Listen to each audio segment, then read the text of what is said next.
হাসনাবাদে voter তালিকা থেকে নাম বাদ পড়াকে কেন্দ্র করে উত্তেজনা। 252 ও 253 নম্বর বুথে প্রায় 700 ভোটার বিক্ষোভে সামিল হয়ে হাসনাবাদ মালঞ্চ রোড অবরোধ করে। আগুন জ্বালিয়ে প্রায় 1.5 ঘন্টা চলা এই অবরোধে থমকে যায় যান চলাচল। পুলিশের হস্তক্ষেপে পরিস্থিতি নিয়ন্ত্রণে এলেও দ্রুত সমাধান না হলে বড় আন্দোলনের হুঁশিয়ারি দিয়েছেন বিক্ষোভকারীরা।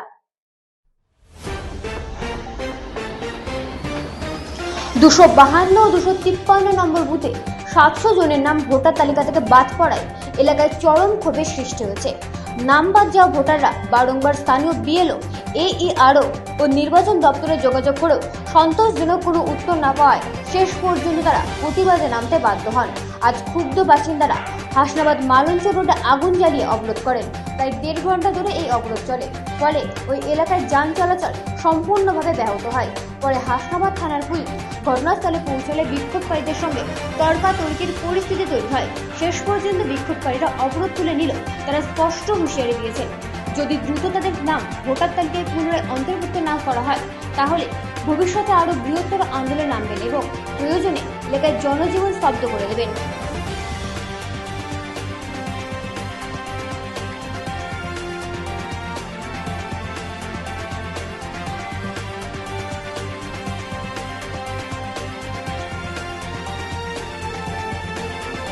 আমাদের বৈধ নাগরিকত্ব থেকে আমাদেরকে বঞ্চিত করে ডিলিট করেছে। আমরা 7 ভাই বোনের মধ্যে আমি বড়, আমার সব ভাই বোনের নাম উঠেছে, কিন্তু আমরা স্বামী স্ত্রী দুজন ডিলিট হয়ে গেছে। কারণ আমি যখন হিয়ারিং ডেকেছিল সেখানে আমার উপযুক্ত প্রমাণপত্র আমি দিয়েছি। আমি মাধ্যমিক সার্টিফিকেট, অ্যাডমিট, প্লাস আমার আধার কার্ড, আই কার্ড যা ছিল সব আমি দিয়েছি। তারপরেও আমাকে ডিলিট করা হয়েছে। আমি চাইছি যাতে আমাদের ভোটাধিকার আমরা ফিরে পাই, সেইটাই আমরা চাইছি। হ্যাঁ, যাতে তালিকায় নামটা ওঠে। এখন আপাতত তো ডিলিট আছি। এখন যদি নির্বাচন কমিশন যদি আমাদের বিবেচনা করেন যে আমাদের ভোট দেওয়ার অধিকার ফিরিয়ে দেয়, তাহলে ভোট দিতে পারবো। হ্যাঁ, আরো বড় আন্দোলন আমরা নামতে রাজি আছি। হ্যাঁ, নাম না ওঠে।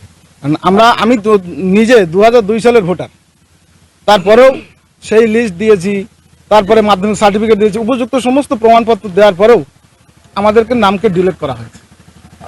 আমার নাম রেজাউল ইসলাম। কিন্তু আমার পরিবারে আমার আর মা বাবা নেই, মারা গেছে, আর বোন ভাই সকলেই তারা বৈধ ভোটার বলে পরিচিত। কিন্তু আমি বড় হয়ে আমার ডিলিট, আমরা স্বামী স্ত্রী দুজন। হ্যাঁ, আনুমানিক ওইরকম 700-র উপরে। সমস্যা এই দেখেন, আমাদের এখানে আমাদের মুড়োকাছা গ্রামের যে ভোটার, তার 50-60 জন ভোটার আমাদের বাদ দিয়েছে। তারা মানে ভারতের স্বাধীনতা লাভের পর, যেমন আমার বয়স এই 1944 সালে আমার জন্ম, আমি 62 সালে ভোট দিয়েছি। সেখান থেকে যে কে মুখ্যমন্ত্রী হয়েছে তা বলতে পারি আমি। এই মতো অবস্থায় আমি এখন আজকের এসে দেখছি আমি ভোটার না, আমার নাম কাটিয়ে।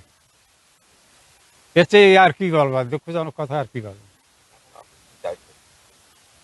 সঠিক ভোটার যারা আছে, যাদের বাদ দেওয়া হয়েছে, তাদের লিস্টে নাম তুলতে হবে এবং আমাদের ভোটাধিকার যেটা ছিনিয়ে নিয়েছে সেটা আমাদের ফিরিয়ে দিতে হবে। না, আমার পরিবার আর কেউ যায়নি।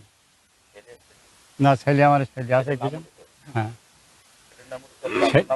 না, ছেলের নাম উঠেছে, আমার স্ত্রীর নাম উঠেছে, সবার নাম উঠেছে। এর ছেলে মানে হ্যাঁ হ্যাঁ দিলাম 2000 দিয়ে ভোটার লিস্ট। হ্যাঁ, জমা দিয়েছি।